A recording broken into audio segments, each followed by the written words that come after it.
All right, everybody, we're going to try this again. I seen the other video. I thought it was a little bit wordy. I'm going to try and trim it down a little bit. I'll do my best. 1998, a fella named Don Ogle contacted me, told me he was interested in maybe managing me. So we formed a friendship, and he also informed me that he was actually friends and trying to start a museum in Pigeon Forge, Tennessee, with Evel Knievel. And he heard of me and he was interested in getting in on a stunt business, which was cool to me. He seemed like a really nice fella. Anyway, one night, a friend of mine was getting ready to leave my house, and I got a phone call, and it was Don, and he said, "Hey, are you going to be home for a while?" I said, "Yeah, why?" He said, "Evel Knievel's going to call you in 5 minutes. Don't go nowhere." I said, "He's going to call me in 5 minutes?" He said, "Yeah." So I'm not going nowhere. My buddy looked at me, he said, "Evel Knievel's going to call you on the phone?" I said, "Yep." He said, "I'm not going nowhere." So I got a phone call. I hit the speakerphone so my friend Dale could hear, and heard this, it's Henry there. And I said, "Yeah, this is Henry." And there's no mistaking the voice. He said, "Henry, this is Evel Knievel." And, I was just like a giddy little schoolgirl. And the point of the whole purpose of the thing was, since Don was trying to be my manager, he was trying to hook up a stunt show with me and Robbie in Pigeon Forge at a place called Race World. The guy that owned Dale Earnhardt's race team, Richard Childress, he owned that. And so Evel invited me to Las Vegas to watch Robbie do his 30 limo jump. And he said, later on we'll discuss details and maybe get this stunt show hammered out. He said, Robbie will be there, and so will our attorney, Mr. Fred Bezark. So I said, cool. Work said I could have it off, and then later on they tried to renege on that and say I couldn't go. And I looked at him and I told him, "I'm going. You can fire me, you can do whatever you want, but I'm going. Once in a lifetime thing, and I wasn't going to miss it." And I've been at this since I was 4 years old, and this guy right here was the reason. People can laugh, you can say whatever you want to about my man crush on Bob. I've loved this dude almost as long as I've been alive. And he is really, besides my parents, has been a pivotal person, probably the third most in my life. And I wanted to get to meet him, and all I wanted was to just say thank you for giving me the cool life that I had, and for inspiring me, and for sparking my imagination and doing all the cool things I did. So I met Don. We had a joining flight in St. Louis, and we flew to Vegas, and we get there, and I went to the check-in, and the lady said, "Is one of you guys, are you Henry?" And I said, "Yes, ma'am." And she said, "You have a message here." And I looked at it, and it said, "Henry, this is Evel.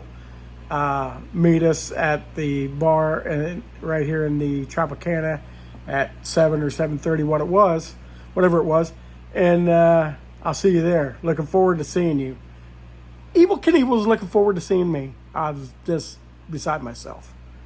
So I ran up. I only had like 15 minutes before it was time. I ran upstairs, dropped off my luggage, just literally threw it in the room and run back out. Got my pictures, stuffed them in my coat, and away we went. So we went down to this little bar inside Tropicana, and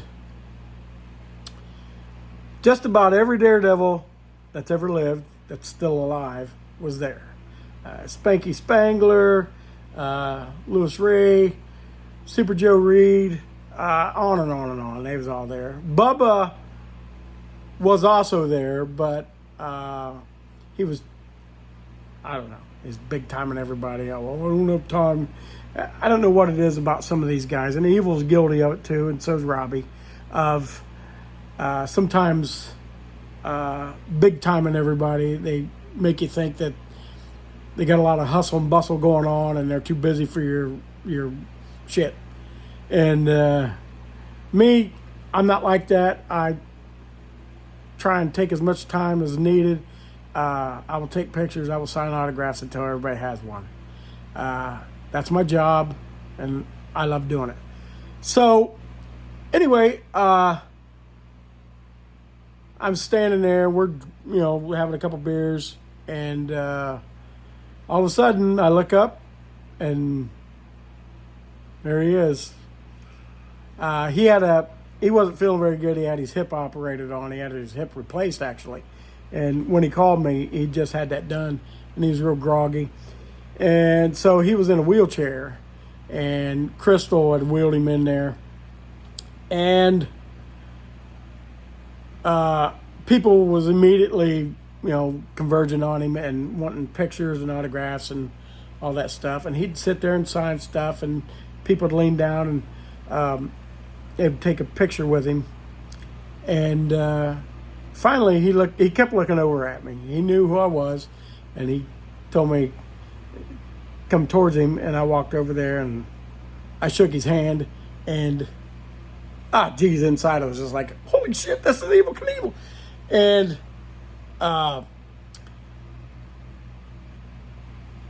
a few days before that, right when I knew I was coming to Vegas, my sister found out about it. She called me up. I hadn't talked to her for a while. And she was all giddy with the thoughts of me finally getting to meet him. And a few days after that, she had an aneurysm in her stomach and she passed away. So that was literally the last conversation I had with my sister, and he was the last subject that we spoke about. So we went through the funeral and all that, and it was a bummer, as you could about imagine, watching my mom and dad and all that. So I wasn't going to go, and my mom told me, oh, you got to go. She'd be pissed if you didn't go. So I went, and I was a little bummed out about the whole scenario. I mean, obviously, I don't know if the picture shows it, but if you see a high definition version of it, you can see that it's, there was a lot of, I don't know, something in my face wasn't normal. And apparently Don told Evel that she had passed, and people have told me several times, don't go meet Evel Knievel. Some of them knew him, some of them heard stories, and I always said, why? And they said, oh, that guy's, he's kind of mean. He's a bit of an asshole sometimes. And I got to say, if he would have been that way with me, I would have been just destroyed. And I'm happy to report that he wasn't.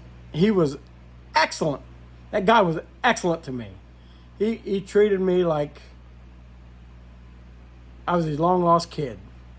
And, we talked about jumping a little bit, and I wanted to get it out of the way, so I had Louis Ray take this picture.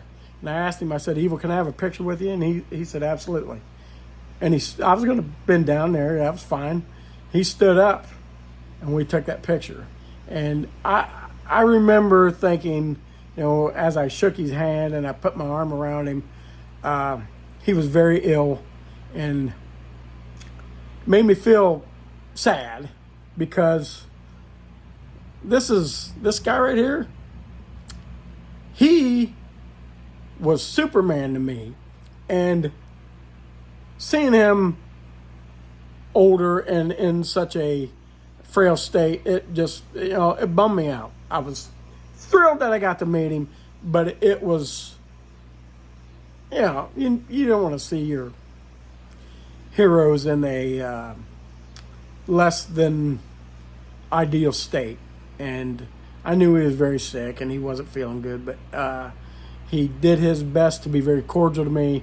And for some reason, he was kind of standoffish to Don. And I never understood that. But whatever. Well, none of my business. Don has now, shortly after that, he passed. So the stunt show never happened. But he asked me to sit down close to him, and I was thinking to myself, I was laughing, I was looking around, and I didn't really notice who was sitting beside me on the other side. I had Evel Knievel on one side, and on the other side, I had a really famous actor that was there. All right.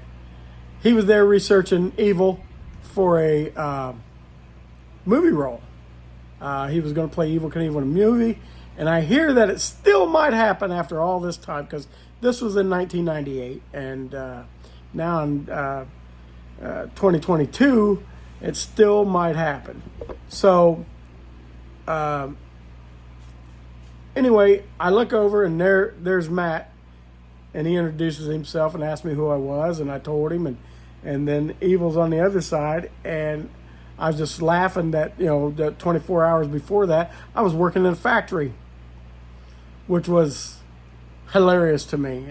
This world is a strange place, and I've been through a hell of a ride, and I want to get some of these stories out so people can hear them, because when I relay them to, when I make people and tell them, they seem to enjoy hearing this stuff. So anyway, back to Evel. We're sitting there, and it got time for Robbie's jump, and we walk outside, and he shooed everybody away for a little bit, and he talked to me about my sister passing, and it blew me away. First of all, I didn't think he would remember something like that, and second of all, he didn't have to do that, but it was exceptionally cool. And to have one of my lifelong heroes talk to me and be concerned about what was going on with me was way cool. And I just was blown away by how much he seemed to care. And he told me several times, he said, we're of the same ilk. Funny thing, and I didn't say this in the other video, my pit bull's back here. He right when I met him, he put his hands on my shoulders, and he looked at me, and he turned his head, and he's looking right through me, and he said, boy, I haven't seen you in a long time. And I looked kind of funny. I said, Evel, we've never met. And then he kind of changed his gaze right into my eyes, and he said, I'm not talking to you. The nearest thing I can figure out is he's seen a bit of himself in me, and that made me feel good. But anyway, we went out to where Robbie was jumping, and he just told me to just, make myself at home and enjoy what was going on. And he said, I got some things to take care of. So he walked away, and he come back over, and he said, actually he was wheeled away, but he come back, I think he was in there talking to Robbie maybe, and he come back and he asked me what I thought, and I was telling him how cool I thought everything was. And he said, this should be a really good show. He said, Robbie will do it. I know he will. And I said, the only thing that I've never really got to do now to see you ride a motorcycle. And I meant jump and do a stunt show and all that, but obviously in this kind of shape, he was too old and not in the shape to be doing that. And he just kind of looked at me a minute, and they went away, and I was just standing there. The Knievel brothers was there. They'd just written a book about him, and they had coats on kind of like similar to mine. And we were talking, and there was other people milling around, you know.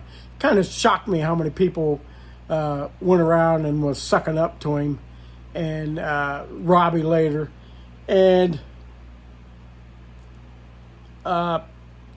let's see, they introduced people, and then they come to Evel, and he, next thing I know, I hear a motorcycle start up. Boom, right by me. It's Evel riding a motorcycle. He rode it up the landing ramp, and he waved to the crowd, and he might have addressed them or something. And I think Bill Rundle and maybe Spanky or some of the Knievel brothers, they helped him down the ramp, and they put him back in his wheelchair, and they pushed him over the side, and he just looked at me and he goes, "There, now you see me ride a motorcycle." And he just cracked a grin, and he's being Evel Knievel. And Robbie did a great jump. He made it by that much, but you know, he did it perfect. And then he invited us to the after jump party, and we went there, and there's all kinds of celebrities buzzing around, and all right. I've seen him a few times, and Michael Jackson's dad, and geez, it was just crazy. It was a bunch of actors and stuff, and all that was cool. But to me, that was what I was there for, and I could give a damn about the rest of it. So it got to be time to wrap things up there at that party, and he told me, he said, Robbie's having another after jump party at the Hard Rock Hotel, and he said that's where we'll get over there. And so we headed over there, and right before we did, and I kind of suspected that Evel wouldn't show to this party. When it got time to go, I knew this would probably be the last time I ever got to talk to him, at least that night. So he walked up to me and he stopped, and he asked me how I liked everything, and I told him thanks for everything, which was cool. I paid for nothing. And I shook his hand, and I said, and for the inspiration and all the dreams and everything, buddy, I just want to say thank you, because you made my life so interesting. It's been great. And he smiled, and he said, I think I got to lay down for a little while. And he was in bad shape, and that was kind of a bummer. But I told him thanks again, and he waved at me bye, and that's the last time I ever seen him in person. This was in '98, and he passed in 2007. And shortly after he passed, a few months later, I got an email from Kelly Knievel, his oldest son. And me and Kelly have never really spoke or never talked, but he managed to track me down on Facebook. I don't know how he did it, but and he sent me a couple paragraphs, and he said, "I want to tell you something." He said, "I really don't know your relationship with my father." He said, "But I figured you'd want to know this." He said, over all the decades of famous people, stunt performers, this person, that person, sending him autographed pictures, sending him this and that, business cards, la. He said, I was going through his stuff, and your press kit is the only thing he ever kept. And that just, wow, that's kind of cool. Not kind of cool, it's very cool. One more quick little story. As we were at the after party, I dug in my coat and I fished out a picture and I handed it to Evel. It was the picture of me jumping the house trailer. And he looked at me and he goes, "What the hell, kid? You trying to sell me a mobile home?" I said, "Look above it." And he looked at it and it's me flying over top of it. And he looked at that and he went, "Is that you?" I said, "Yeah." And he goes, "How'd that go?" I said, "Well, that's pretty much my Caesar's Palace." And he said, "Ooh." I said, "Yeah." He said, "What'd you break?" I said, collarbone, wrist, 2 legs. And he laughed and he said, he just shook his head. He goes, "Kid, you got to be careful." He said, "There's been a lot of people out there trying to do the stunts I've done and they've got hurt." And he said, "There's been a few of them that's been killed." And he said, "If that happened to you, it'd break my heart." And I just laughed and I said, "You have no responsibility in any of this. I'm a big boy." And he just kind of laughed about it. And he said, "Yeah, I was the same way." He said, "It doesn't surprise me." But this is my story of meeting the legendary, the great Evel Knievel. So I hope you guys enjoy it. I hope I wasn't quite as wordy as I was last time. But let me know if you like this story and you want to see more, because I have a ton of them. Have a great day.